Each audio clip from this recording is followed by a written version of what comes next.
Ready, go. In and out through your nose.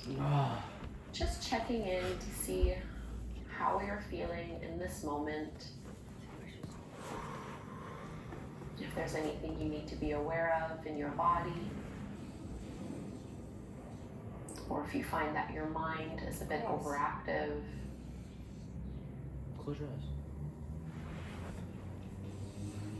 Just being aware of what's happening without criticizing it or trying to fix it.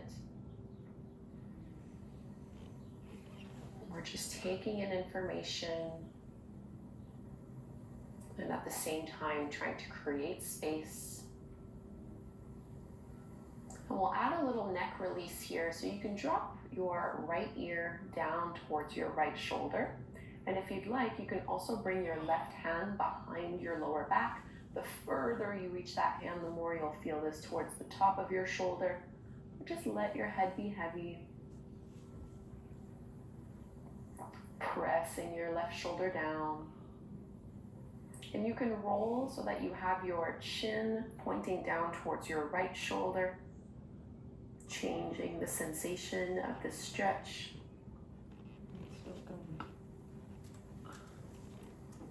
Take one more full belly breath. And lift your head back up and through to center. Release the arms. We'll just do the same thing to the other side. So you can drop your left ear towards your left shoulder and maybe reach your right hand towards your lower back, almost as if you were trying to wrap and hold onto your left hip. Push your right shoulder down.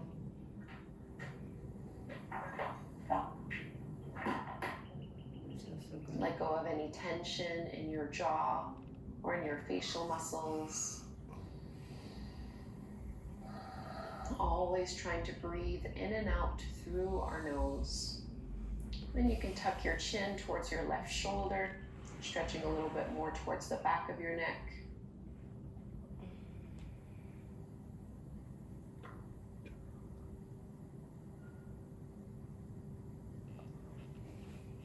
Let's lift our head back up and release the hands. You can roll your shoulders here, whatever feels good.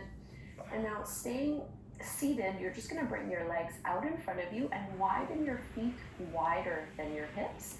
Flex your feet so you're just on your heels here, and we're just going to do a little windshield wiper motion with the knees, dropping them from side to side. Love this.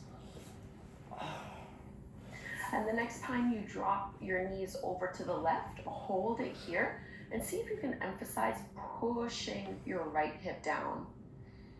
So just stretching into that outer right hip. You might feel it a little bit more towards the inner thigh and the inner groin.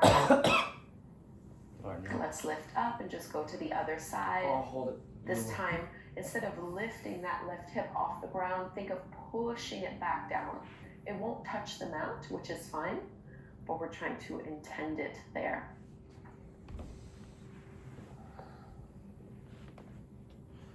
Lifting all the way back up. Go ahead and bring the soles of your feet together. Knees fall apart, Baddha Konasana.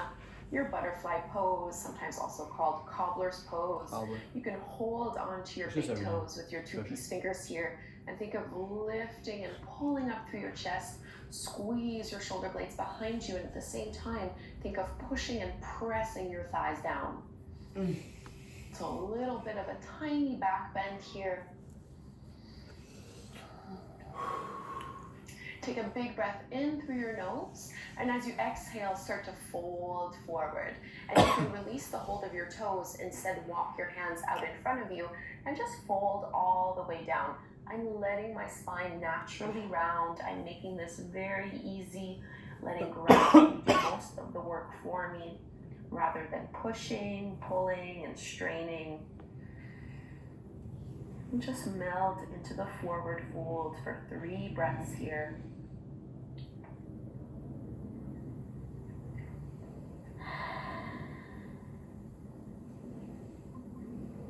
Whatever was on your mind prior to stepping onto your mat, see if you can let it go for now and really focus on being with yourself in this present moment. If you notice your mind wandering, just come back to the flow of your breath, or just focus on the sensations you feel in your body. Start to push your hands into the floor so you can curl back up inch by inch. No need to rush this. And we'll bend our knees in. I'm just going to turn to the side. It'll make it easier for you to see what I'm doing. We're going to straighten our legs out in front of us. And all you're going to do is cross your right ankle over the top of your left knee, and then bend your left knee as much as you would like. Use your hands behind you here to help support and lift your chest up. And the further you walk that left foot in, the more intensely you're going to feel this. And I like to just let my leg or rock my hips a little bit side to side. Just a gentle swaying motion. This feels nice. A nice stretch. This is a seated variation of pigeon pose, targeting the outer hip into the glute. Ooh.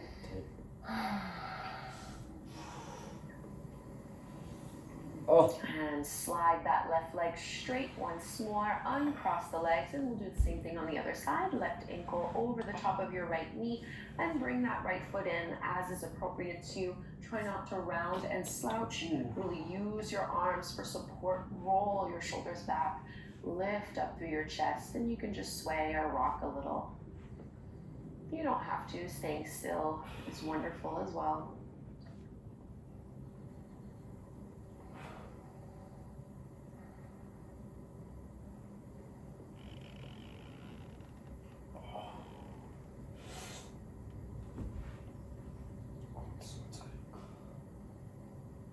And straighten that right leg, release, and let's find tabletop pose on hands and knees.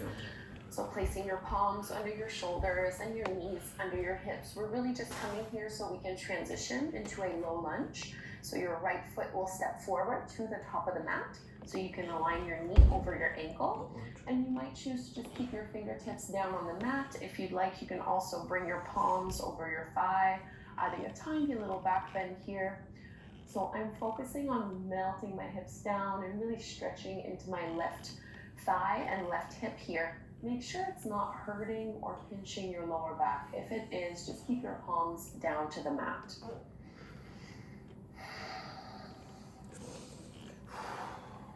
So either option is really nice here.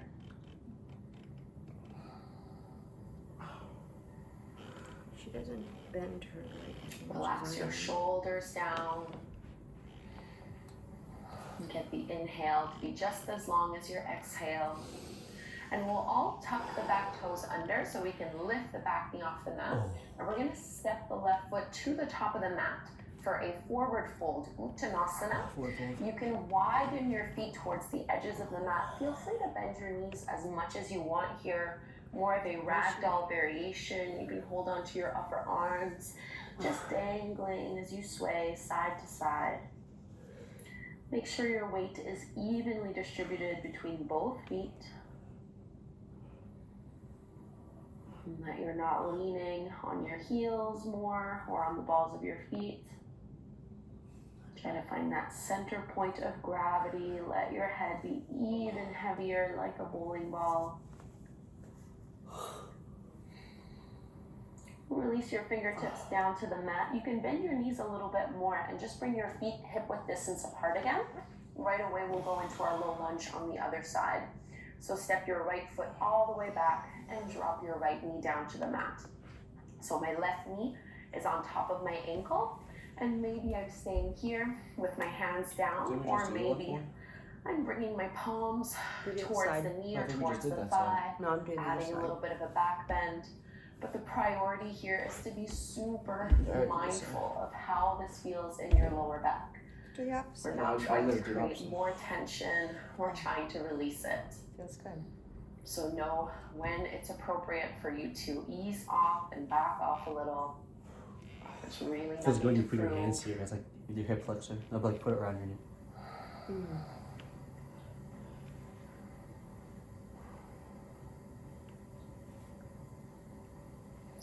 And we'll curl the back toes under, lift your back knee off the mat. Instead of stepping to the top of the mat, we're gonna step into downward dog. So your left foot will step to the back of the mat.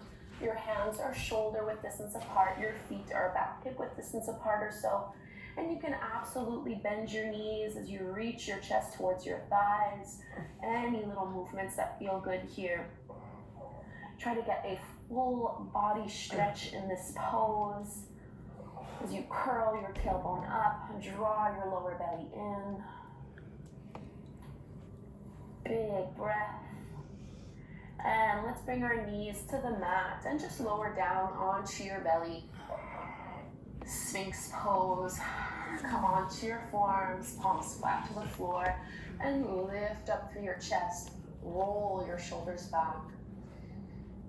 Lightly pushing each toe into the floor.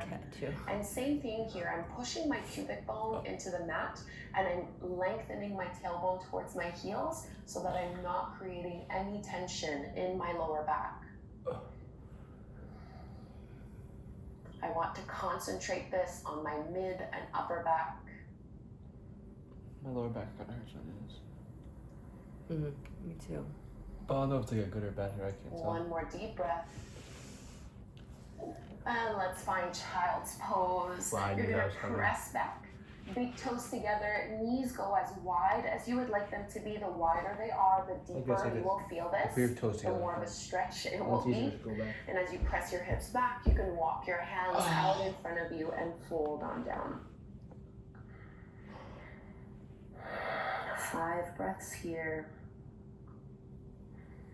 to really ground yourself, to check in.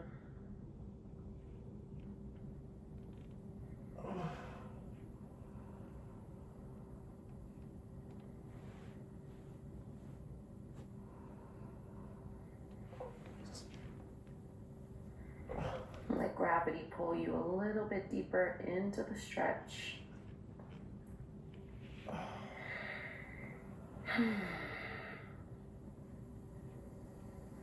And let's walk our hands in so you can lift up. Instead of finishing in Shavasana, we're going to take a seat the same way we were at the beginning of class. And we'll do just a little bit of pranayama, a breathing technique. Breathing. So we'll do My box hips were so much breathing, easier. I understand. sama vritti pranayama. Sama meaning equal, vritti meaning mental fluctuations. So this box breathing is an equalizing breath meant to reduce the mental chatter. So wonderful for stress relief, and it's very simple. Imagine you're breathing in a box where you inhale for a count of 4, you hold your breath for a count of 4, you exhale for a count of 4, and you hold the breath out for a count of 4. We're going to do that 5 times. So whenever you're ready, all in and out through the nose, sit up tall. Inhale, 1, 2, 3, 4. Hold, 1, 2, 3, 4. Exhale, 1, 2, 3, 4. Hold, 1, 2, 3, 4. Keep going.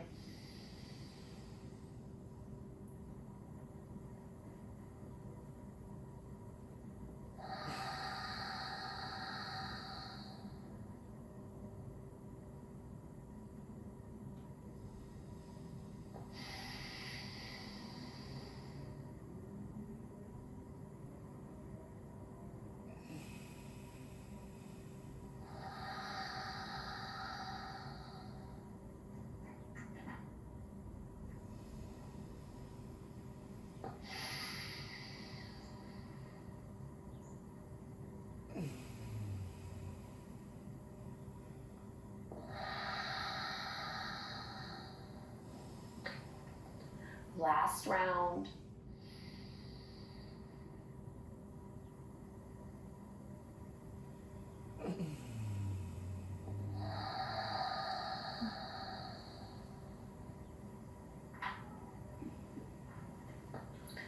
And come back to a regular breath rhythm. Join your palms together at the front of your heart. And we'll be closing our practice by chanting Om 1 time. Let's inhale to chant, breathe in.